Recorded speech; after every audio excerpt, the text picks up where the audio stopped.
आज सीएम भजनलाल शर्मा ने 135 नई बसों को हरी झंडी दिखाकर रवाना किया है। इनमें 128 बसें ब्लू लाइन और 7 ग्रामीण बस सेवाएं शामिल हैं।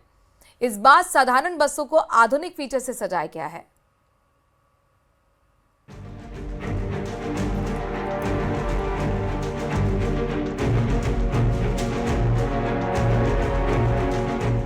अमर जवान ज्योति के बाहर सीएम भजनलाल शर्मा ने 135 बसों को हरी झंडी दिखाई।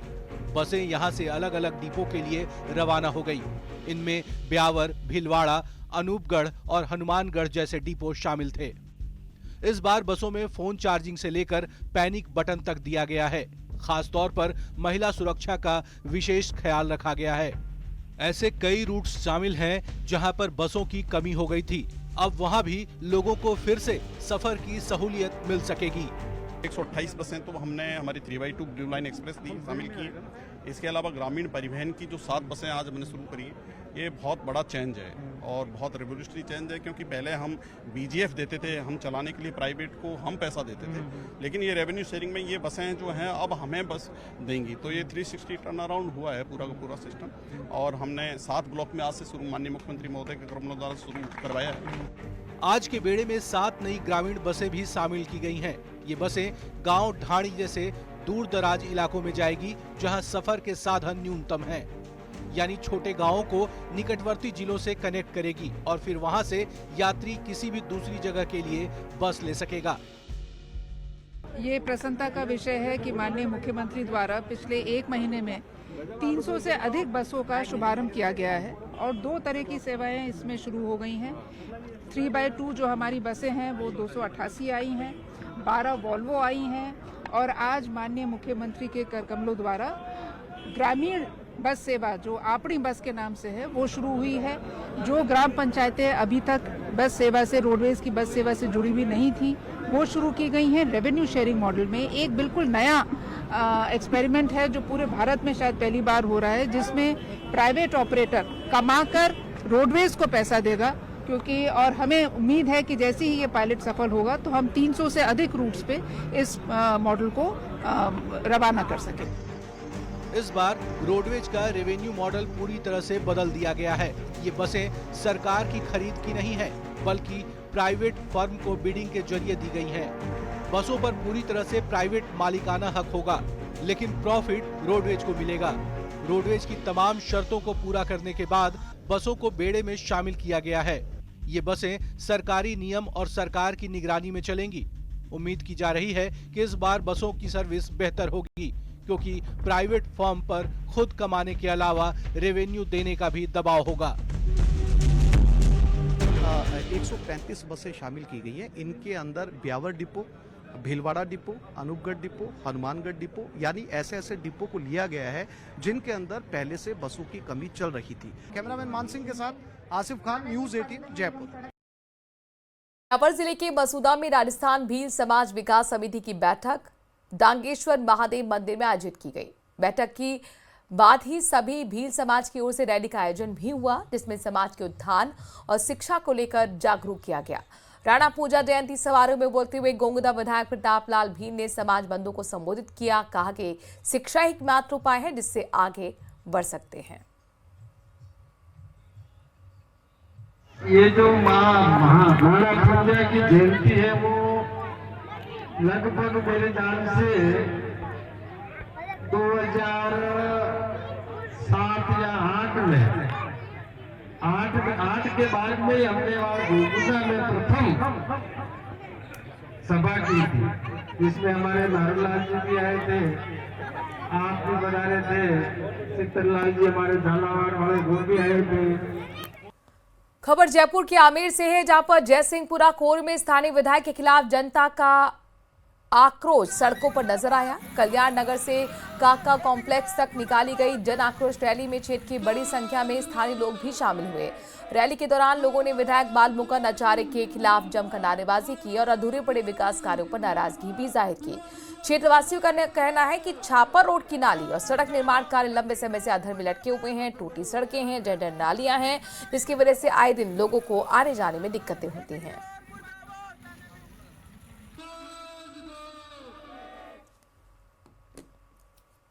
खबरों में आगे बढ़ते हैं। पश्चिमी राजस्थान की सियासत इन दिनों सुलग रही है। कांग्रेस में पूर्व विधायक मेवाराम जैन की वापसी के बाद पार्टी के भीतर से ही विरोध के स्वर तेज हो गए हैं।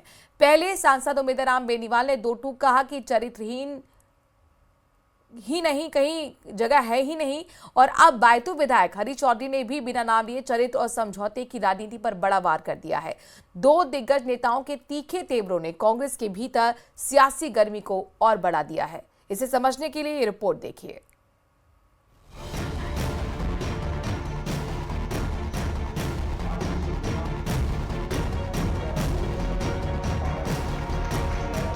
मेवाराम की वापसी पर विरोध लगातार, बिना नाम लिए दिग्गज नेताओं का वार, चरित्रहीन वाला बयान, सियासत जोरदार। पूर्व विधायक मेवाराम जैन की कांग्रेस में वापसी के बाद से पश्चिमी राजस्थान की सियासत थमने का नाम नहीं ले रही है। कांग्रेस के अंदर और बाहर दोनों जगह विरोध के सुर तेज हैं। पोस्टर वॉर से लेकर धरने तक हर जगह नाराजगी दिख रही है। इसी बीच इस विवाद को लेकर बायतू विधायक और मध्य प्रदेश कांग्रेस प्रभारी हरीश चौधरी का भी बयान सामने आया है। बाड़मेर के हरलाल जाट छात्रावास में आयोजित एक कार्यक्रम में चौधरी ने बिना नाम लिए कहा, किसी भी चरित्रहीन ताकत से कभी समझौता नहीं करूंगा, चाहे कितना भी संघर्ष क्यों न करना पड़े। कई तरह के जो मूल बात है उसको भटकाने के लिए सवाल करेगा। इस बच्ची के साथ होंगे, मेरे साथ भी होंगे, सबके साथ होंगे। वो ये पूछ रहे हैं, जब मैं सवाल का जवाब दे रहा हूं कि चरित्रहीन के साथ समझौता नहीं कर रहा हूं, तो वहां से सवाल खड़ा कर रहे हैं कि साहब आप तो इस्तीफा देने की बात कर लेते हैं। पीछे हटने वाला हरीश चौधरी नहीं है। हरीश चौधरी के साथ साथ उमेदराम बेनीवाल भी इस मामले पर अपनी नाराजगी जाहिर करते दिखाई दिए। उन्होंने बिना नाम लिए इस मामले में अपनी नाराजगी जताई। बेनीवाल ने कहा, चरित्रहीन व्यक्ति की कहीं जगह नहीं होती, न परिवार में न पार्टी में। उनका इशारा भले ही नाम लेकर ना हो, लेकिन निशाना साफ तौर पर मेवाराम जैन की वापसी पर था। देखिए, चरित्रहीन की कहीं भी जगह नहीं है, परिवार में भी जगह नहीं होती है, पार्टी में भी नहीं होती है। कहीं न कहीं समझने में कोई चूक हुई होगी, या वो तो पार्टी के बड़े नेता जाने, लेकिन पार्टी का निर्णय है तो उसके बारे में। सर आप मानते नहीं पार्टी की जो महिला है वो थोड़ी विचलित हो रही होगी? अरे सभी विचलित हो रहे हैं, महिला हो चाहे पुरुष हो चाहे कोई भी हो, पार्टी के पक्ष के हो या विपक्ष के हो, सारे लोग विचलित हो रहे हैं। वो उनका मानना है, लेकिन सबका अलग अलग नजरिया होता है, और शायद पार्टी के अंदर ऐसे लोगों की कमी खल रही थी, तो इनके आने से निश्चित तौर पर पूरी हुई होगी। गौरतलब है कि मेवाराम जैन को 7 जनवरी 2024 को कांग्रेस से निष्कासित किया गया था। करीब 20 महीने तक पार्टी से बाहर रहने के बाद 22 सितंबर को उनकी वापसी हुई। दिल्ली में कांग्रेस प्रभारी सुखजिंदर सिंह रंधावा ने उन्हें पार्टी में दोबारा शामिल कराया था। तभी से विरोध के सुर लगातार तेज हैं। अब देखना होगा कि पार्टी इस आग को ठंडा करने के लिए समझौते का रास्ता अपनाती है या सख्त कदम उठाती है। बाड़मेर से न्यूज़ 18 के लिए प्रेमदान देथा की रिपोर्ट। मुख्यमंत्री के दौरे से जुड़ी हुई आ रही है। दरअसल अपने दर्शकों को बता दें कि कल दिल्ली दौरे पर रहेंगे मुख्यमंत्री भजनलाल शर्मा। प्रदेश के विकास कार्यों को लेकर यह दौरा काफी अहम माना जा रहा है। विकास कार्यों पर केंद्रीय नेताओं से भी मुलाकात का कार्यक्रम है, जिसमें मनोहर लाल खट्टर, नितिन गडकरी से मुलाकात करेंगे मुख्यमंत्री। वित्त मंत्री निर्मला सीतारमण से भी मुलाकात करेंगे मुख्यमंत्री। कई केंद्रीय मंत्रियों से लगातार मुलाकात कर बातचीत करते हुए विकास कार्यों पर चर्चा करते हुए नजर आने वाले हैं। अपने दर्शकों को बता दें कि विकास से जुड़ा ये दौरा माना जा रहा है, और माना जा रहा है कि कई मुद्दों को लेकर केंद्रीय नेताओं से उनकी मुलाकात का सिलसिला लगातार जारी रहने वाला है। यानी कि कल का दौरा काफी विकास कार्यों से जोड़कर अहम माना जा रहा है, और बैक टू बैक मीटिंग्स का सिलसिला मुख्यमंत्री का दिल्ली दौरे पर जारी रहने वाला है।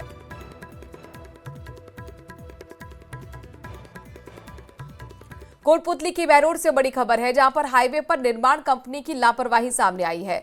अधूरे फ्लाईओवर और निर्माण कार्य से जाम लग गया। ट्रैफिक डायवर्जन से हाईवे पर लंबा जाम लग गया। जाम खुलवाने में पुलिस को मशक्कत तक करनी पड़ी। तो कोटपुतली के बैरोड से खबर आपको बता रहे हैं, जहां पर हाईवे पर निर्माण कंपनी की लापरवाही सामने आई है। अधूरे फ्लाईओवर और निर्माण कार्य की वजह से ये जाम की तस्वीरें आपके सामने हैं। ट्रैफिक डायवर्जन की वजह से यहां पर हाईवे पर लंबा चौड़ा जाम लगा है। जाम खुलवाने में पुलिस को बहुत मेहनत करनी पड़ी।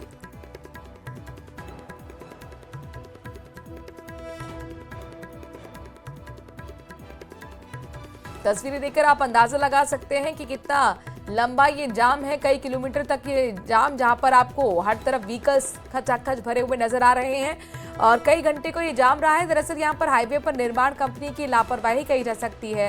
यहां पर अधूरा फ्लाईओवर है, निर्माण कार्य चल रहा है और ऐसे में यहां पर लंबा चौड़ा जाम लग गया। ट्रैफिक डायवर्जन भी हो रखा है। इस वजह से हाईवे पर ये जाम में लोग फंसे हुए नजर आए हैं। कांग्रेस के संगठन सृजन अभियान के तहत जिलाध्यक्षों के चयन के लिए रायशुमारी करने के लिए नियुक्त किए गए केंद्रीय पर्यवेक्षकों के दौरे प्रदेश में शुरू हो चुके हैं। रविवार को जयपुर ग्रामीण पूर्व और जयपुर ग्रामीण पश्चिम के जिलाध्यक्षों की रायशुमारी के लिए नियुक्त किए गए अखिल भारतीय कांग्रेस कमेटी के संयुक्त कोषाध्यक्ष और पर्यवेक्षक विजय इंदर सिंगला ने कहा कि संगठन सृजन अभियान के तहत जिलाध्यक्ष कोई भी बन सकता है, लेकिन आपराधिक पृष्ठभूमि का व्यक्ति जिलाध्यक्ष नहीं बन पाएगा।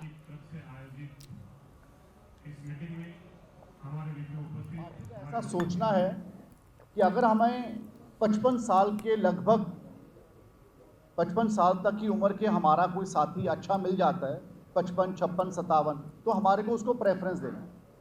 क्योंकि जो भी साथी, और कई बार तो हमारे कई नेता 60 बरस की उम्र के अंदर भी बहुत तकड़े हैं, काम कर रहे हैं, तो ऐसा कोई एम्बार्गो नहीं है।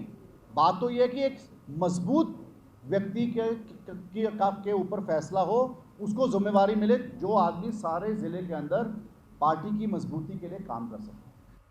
जहां कांग्रेस अपने संगठन को सृजन करने के लिए अभियान चला रही है, तो वहीं दूसरी तरफ पार्टी की बैठकों में गुटबाजी खुलकर सामने आ गई है। कोटा में पूर्व मंत्री शांति धारीवाल और प्रहलाद गुंजल के समर्थक आपस में भिड़ गए।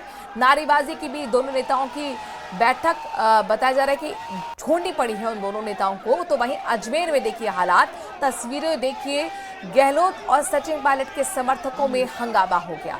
धक्का मुक्की तक की यहां पर नौबत आ गई। धर्मेंद्र राठौर की एंट्री को लेकर पायलट गुट ने नाराजगी जताई। पर्यवेक्षकों के सामने ही ये गुटबाजी फूट पड़ी। कांग्रेस की एकजुटता पर एक बार फिर सवाल खड़े हो गए हैं।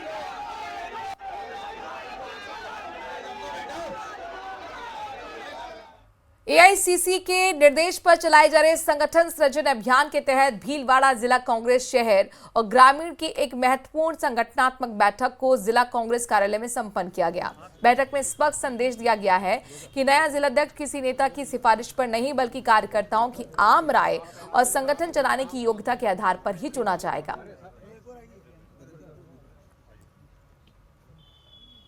भारतीय कांग्रेस कमेटी ने पूरे हिंदुस्तान में कांग्रेस के जिला अध्यक्ष, कांग्रेस के जो आम कार्यकर्ता है, उन सब की राय मशवरा से वर्तमान दौर में कौन मजबूती से कांग्रेस को खड़ा करके मजबूती से कांग्रेस को ताकत दे सकता है, इसके लिए पूरे हिंदुस्तान में सभी राज्यों में संगठन सृजन अभियान चलाया जा रहा है। मैं भी गुजरात में गया था, तो वहाँ भी जिला अध्यक्ष बना के आए थे हम लोग, हाईकमान जो। हनुमानगढ़ के गोलूवाला से ब्रेकिंग न्यूज आपको बताते हैं, जहां पर गुरुद्वारा मेहताबगढ़ कमेटी विवाद मामले में बड़ा अपडेट सामने आया है। दरअसल गोलूवाला कस्बे के बाजार कल बंद रखे जाएंगे। व्यापार मंडल और संगठनों ने समर्थन बंद को दिया है। व्यापार मंडल के अध्यक्ष पर दर्ज मुकदमे का विरोध किया जा रहा है। बाजार को बंद रखकर धान मंडी में भी जिंसों की बोली स्थगित रहेगी। अजमेर के चिता में रात मुस्लिम समाज से जुड़े 5 परिवारों ने एक बार फिर सनातन धर्म अपनाते हुए घर वापसी कर ली है। आज विधिवत रावत समाज की मीटिंग का आयोजन हुआ, जिसमें 5 परिवारों के कई सदस्यों ने एक बार फिर सनातन धर्म को अपनाते हुए रावत समाज के घर में वापसी की है।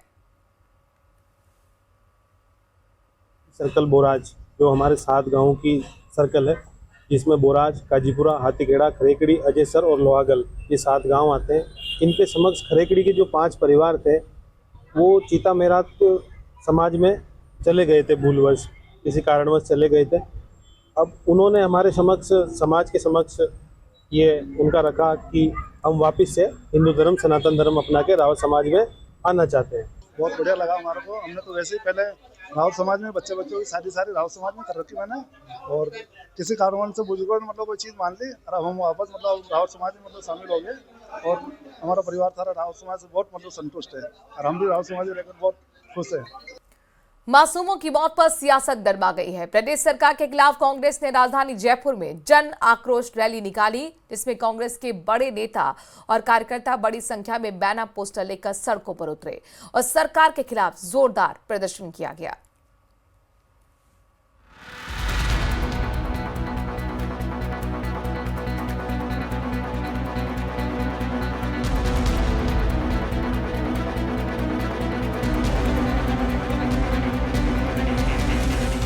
बच्चों की मौत से मचा हाहाकार।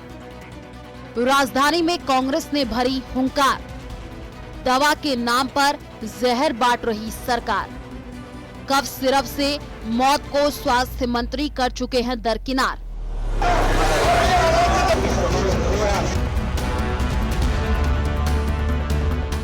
कफ सिरप से बच्चों की कथित मौत के मामले में सियासत गरमा गई है। सरकार की ओर से दवा कंपनी को क्लीन चिट दिए जाने के बाद कांग्रेस खुलकर सरकार पर हमलावर हो गई है। रविवार को कांग्रेस ने जयपुर में जन आक्रोश रैली निकाली। पूर्व मंत्री प्रताप सिंह खाचरियावास के नेतृत्व में कांग्रेस नेताओं ने सिविल लाइन से स्वास्थ्य भवन तक पैदल मार्च निकाला। सरकार पर दवा कंपनी के साथ मिलीभगत के आरोप लगाए। राजस्थान में नकली दवा का मामला चल रहा है और जब सरकार दवाई के नाम पर जहर बांटेगी तो इससे बड़ा पाप क्या हो सकता है। इसलिए कांग्रेस सड़कों पर निकली है। हमारे विधायक रफीक खान, गंगा देवी, अमीन कागजी, सब जयपुर के 8 विधानसभा के पदाधिकारी हमारे साथ चल रहे हैं। दोनों विधायक हमारे साथ हैं। हम सबका एक ही मुद्दा, नकली दवा बंद करो, जांच कराओ। 3 बच्चों की डेथ हो गई। इलाज के नाम पे अगर बच्चों की मौत हो जाए, परिजनों की मौत हो जाए तो इससे ज्यादा दुखदायी बात नहीं हो सकती। इसी बात को लेकर के पूरी कांग्रेस पार्टी सड़कों पे है और नकली दवा नहीं चलेगी, नहीं चलेगी, नहीं चलेगी। खांसी की सिरप से हुई बच्चे की मौत के मामले में झुंझुनू दौरे पर पहुंचे नेता प्रतिपक्ष टीकाराम जूली ने भजनलाल सरकार पर तीखा हमला बोला है। एक मैं समझता हूँ बहुत बड़ी नेग्लिजेंसी है। सरकार को ये पता ही नहीं है कि किस प्रकार से जो है सिर्फ बांटी जा रही है। आज जिन दवाओं की जरूरत है वो खरीदी नहीं जा रही है, जिनकी जरूरत नहीं है, जो स्वास्थ्य के लिए हानिकारक है वो खरीदी जा रही है। तो कौन मॉनिटरिंग कर रहा है? दौसा पहुंचे पूर्व डिप्टी सीएम सचिन पायलट ने मामले की न्यायिक जांच की मांग की है। सरकार को मुझे लगता है इसमें बिना डिले करे कार्रवाई करनी चाहिए, दोषियों को पकड़ा जाना चाहिए और जांच होनी चाहिए कि कैसे ये बाजार में आए, कौन इसको प्रमोट कर रहे हैं, कौन निर्माता हैं, क्या वो ब्लैकलिस्ट थे नहीं थे। इसकी जांच उच्च स्तरीय होनी चाहिए और जुडिशियल होनी चाहिए ताकि तथ्य सामने आए। आपको बताते चले कि शनिवार को ही प्रदेश के स्वास्थ्य मंत्री गजेंद्र सिंह खीवसर ने कहा था कि जिस कफ सिरप से 3 बच्चों की मौत हुई वो सुरक्षित है। 2 जांचों में दवा दोषपूर्ण नहीं पाई गई। मंत्री ने दावा किया कि बच्चों को उनके माता पिता ने बिना डॉक्टरी सलाह के कफ सिरप दिया था, जिसके हानिकारक प्रभाव हुए। हमने ये दवाई जो है जिसके बारे में कह रहे हैं कि भाई इस दवाई की वजह से हुई है, हमने निष्पक्ष होकर इसकी पूरी जांच की। हमारे ड्रग कंट्रोलर ने और RMSCL जो दवाई खरीदती है, ये दोनों ने मिलकर इसकी 2 जांचें करी है। इसके अंदर कोई ऐसी पदार्थ नहीं पाई गई जो जानलेवा हो सकती है। एक और जहां स्वास्थ्य मंत्री ने दवा बनाने वाली कंपनी केसन्स फार्मा को क्लीन चिट दे दी है, वहीं विपक्ष के नेता मांग कर रहे हैं इस पूरे मामले को दबाने की बजाय जांच होनी चाहिए और दोषी पाए जाने वालों पर सख्त से सख्त कार्रवाई होनी चाहिए। Bureau report, news 18 Rajasthan.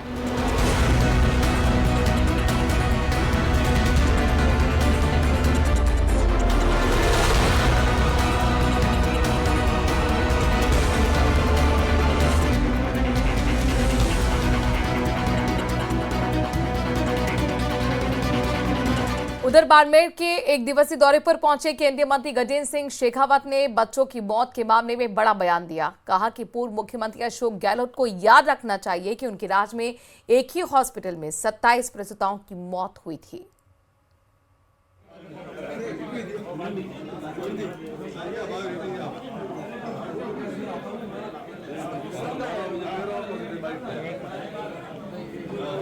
अगर इस दृष्टिकोण से देखा जाए तो ये दुर्भाग्यपूर्ण है। तो गहलोत साहब जो अभी इस पर ज्ञान दे रहे थे, मैं उनको स्मरण कराना चाहता हूं कि उनके ही शासनकाल के समय में उनके ही गृह क्षेत्र जोधपुर में एक अस्पताल में एक दिन में 27 प्रसूताओं की गलत जो है आईवी इन्फ्यूजन होने के कारण से मृत्यु हुई थी। उनको याद रखना चाहिए। ये राजनीति का विषय नहीं होना चाहिए।